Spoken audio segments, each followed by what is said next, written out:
artists should be paid for their work. Right. In a way that I'm like, okay, I'm cool now, I'm over this. Reminded me of Alice in Wonderland and how she came into this different world. It was kind of a metaphor for my own experience when I started busking. And that's also why I kind of started songwriting.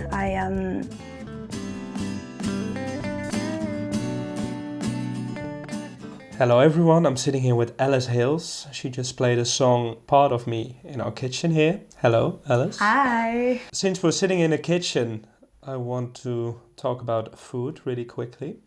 Do you have an idea what kind of food suits the mood of the song you just played?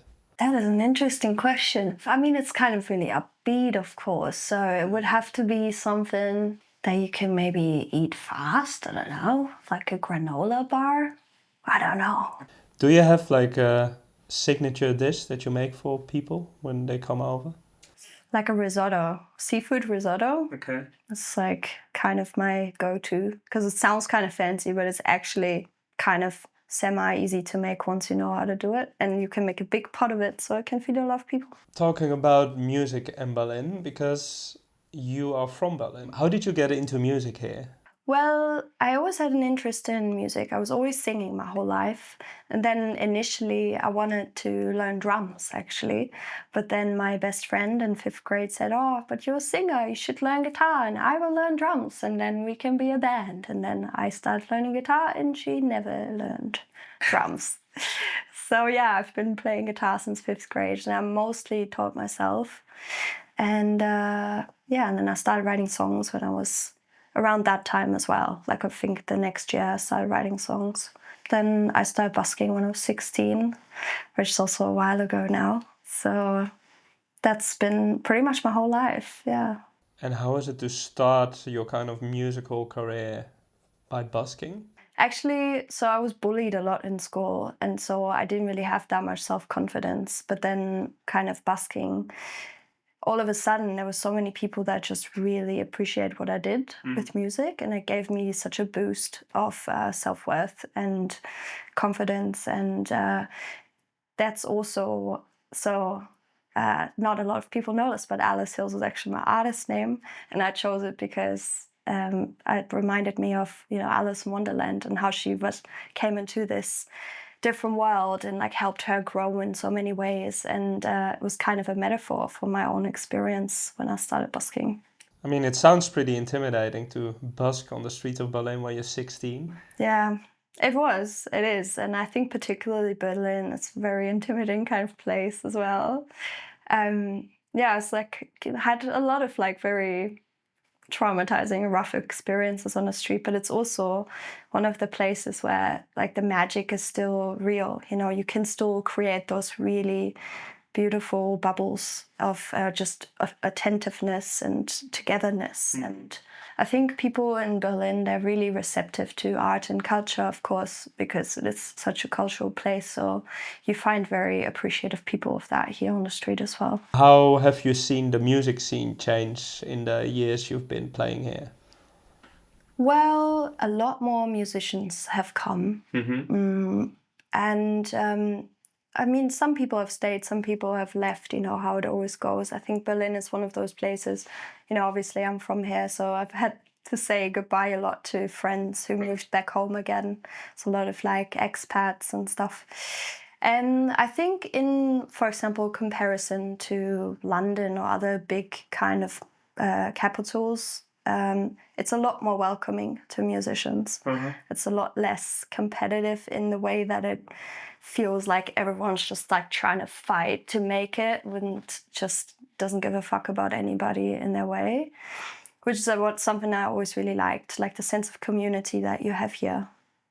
So yeah, I really like the music scene here in Berlin. What are the cons of it, the negative points of the scene in Berlin? Well, there's not really much money to be made, as you know. There's a lot of like hat deal shows and like bars don't really pay anything. So to kind of get to this point where you can start ticketing shows and like get enough of a crowd in. Like it's also hard even for international acts to like break into the Berlin market because there's just so many events all of the time, so much competition. So yeah, even to get people to come to your events and to make money from it is like a struggle. Yeah. What would you change if you could change one thing about the way people book shows here or organize events? Yeah, I wish that there was more of a way to acknowledge that, you know, artists should be paid for their work. Right. I think it's important. Yeah, everyone kind of takes it for granted these days. What are your inspirations there regarding the music, but also lyrics?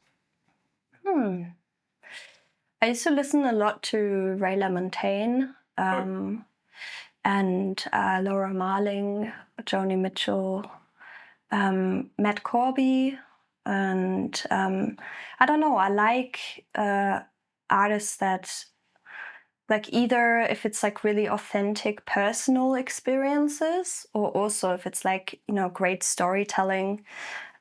Of like you really feeling like you understand these characters, which I don't do that often. For me, mostly songwriting is talking particularly about some personal experiences. And that's also why I kind of started songwriting. I started when I was like 10 or 11. I was writing a diary a lot, and then at some point I realized, well, it would be nice to be able to share these things in form of music and to have people, because like music is such a therapeutic thing, first to write it, but also to kind of listen to it too, you know, and to feel like the person that you're listening to understands what you're going through as well. Yeah. And to maybe help people in that way to kind of just feel like they belong or they're important and their struggles are real. Right.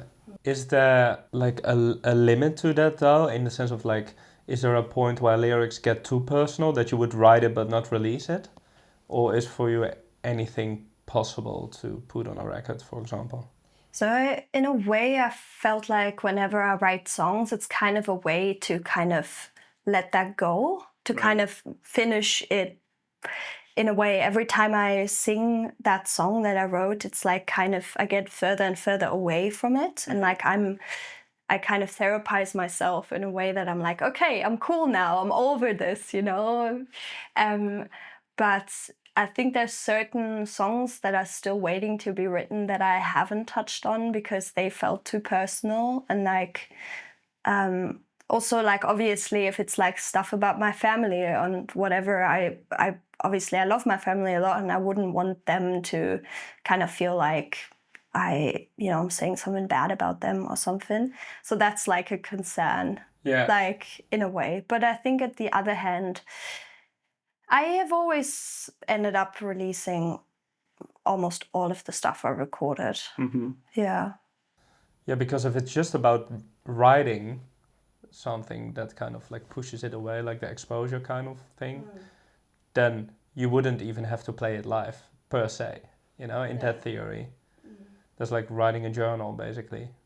Yeah, in a way. But I'm not one of those songwriters that just writes a shit ton of music all the time. Like I feel like now I've definitely, the most productive songwriting days are behind me. I try to now like schedule like co-writings with other people a lot so that I have to get myself kind of encourage myself to write more because it's like it's hard to find the time now sometimes to make the time for it. Yeah.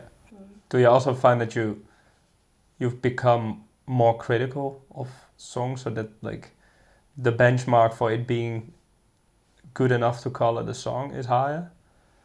No, I think I know where I'm at, and I know that songwriting is very, very strong suit of mine. Like I'm very confident writing songs. Like I've done a lot of like co-writing sessions where you have only 1 hour to come up with a song, and like I deliver. It's like it's not something that I struggle with in that way. But it's just, you know, you got to get yourself in the right headspace and like to put yourself in the right environment to write a song. And I think also to even find that inspiration to write a song, do you need to be going to concerts, like find people that, inspire you. You also, apart from the solo music, you started a band. How is songwriting different for your solo project than with the band, or is it a different approach? Or? It's just my songs I would do with the band, so not really. Like I put the band together particularly for this one song that I wrote last year, and I thought, wow, this is such a good song. It deserves to be played with the band just to get more dynamics and that into it. Yeah. And that's how the project came to be. And now we've made an EP, which will be out by now. Very good. What's it called? Don't know yet. Classic. You will know. You will know by now what I've decided to call it. Yeah. Yeah, you're an independent artist. How do you define your success? How do I define my success? I don't know. For me, success isn't really measured by numbers, and I think for me, success is measured by the quality of, for lack of a better word, influence you have on people's lives. I think when you can touch people with your music in such a profound way, which I know my music has the effect on people. I have had a lot of experiences like this, and I, obviously sometimes you go through phases where you wonder, oh, is this still the right path for me? Do I still want to do this? And then you have these moments where people, they cry because of one of your songs and they say, hey, this meant so much to me. Thank you so much. And then I remember, yes, this is what I'm doing this for, just having these real emotions with people, finding that real authentic moments with of connection with people. In the last part of this conversation, I want to talk a little bit more about Berlin because we're gathering tips. Do you have a favorite restaurant in Berlin or something you would recommend? There's a really good Asian restaurant at Busking Platz. I just don't know the name of it right now. It's on the corner of Gabriel Max Straße and... Is it the vegan living place? It could be, yeah. Yeah, I like that one. And what about venues, music venues? Venues. There's so many to choose from. I love Kindle. Shout out to Dave, Kindle Stuben, open mic every Sunday. So many great places. If we would talk again in a year, what will have happened in your AliceHills universe? Well, hopefully I have released the EP now, then there'll be a few more singles out by then. And hopefully I am a bit more busy touring with the band. It's kind of new to break into this whole band touring situation. Obviously it costs a lot of money. Right. So to figure that shit out, it's but hopefully by then I'd figured it out. And then I'll be touring Europe, maybe, or... Nice. Yeah. Do you think the EP will have a name by then? Yeah. Yeah? Yeah. Can't wait to hear it. Thanks for your time. Thank you for your time. It was lovely being here. Yeah.